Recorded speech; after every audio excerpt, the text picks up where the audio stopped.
Shabbat Shalom, Temple Sinai.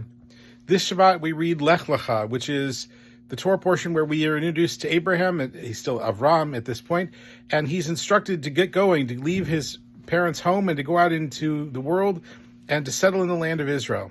And a little later in the portion, he has to leave Israel because there's a famine in the land, and he goes down to Egypt.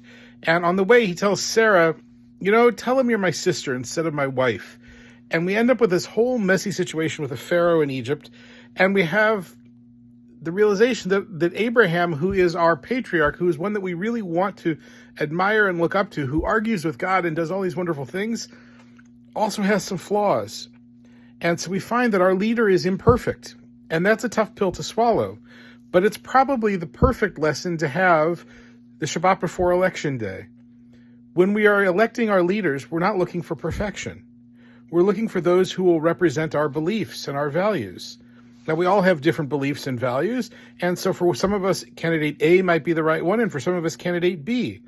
But to expect perfection from our candidates, that's a little bit beyond. And we can't expect perfection from them if we can't even get perfection from our matriarchs and patriarchs. So read Abraham and Sarah this week. Read about Avram and Sarai as they were first known, and learn about how they wrestled and how they made mistakes and grew from them.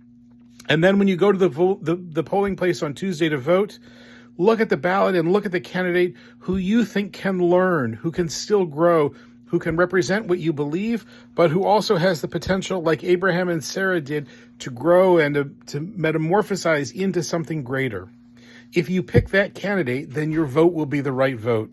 And it doesn't matter which person you support. If you can see that person as someone who's capable of growth and doing good, that's the American ideal of democracy. It is putting our faith in another person. So I hope you'll join us first on Shabbat so that we can study Avram and Sarai. Services Friday evening are at 7 o'clock. Saturday morning, we celebrate the bat mitzvah of Annabelle Berkowitz. Services at 10:30. We, of course, have Torah study at 8:30 and the minyan at 9:15. Sunday next door is in session. Tuesday is Election Day, and we encourage you to get out and vote. As the old saying goes in Chicago, vote early, vote often. Go vote. It's really important to make our voices heard and to participate in our American democracy. Throughout the week, the usual classes, Talmud and Torah and Trope and Hartman, all of the good things going on at the temple. But we hope that this will be a Shabbat of learning about leaders, and then on Tuesday, picking the right leaders for us as we move forward. Shabbat Shalom for now. Look forward to seeing you at the temple.